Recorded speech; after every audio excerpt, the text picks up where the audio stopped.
For today's video, ganyan. Our lunch. Yummy! So yummy. Ganyan. Haluin mo siya ng maigi. Haluin ng haluin.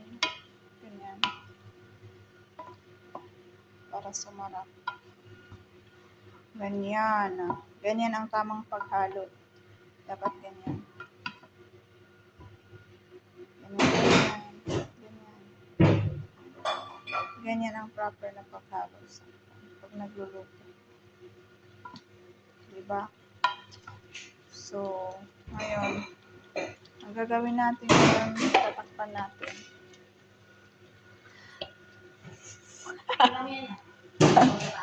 Tatakpan naman natin ngayon.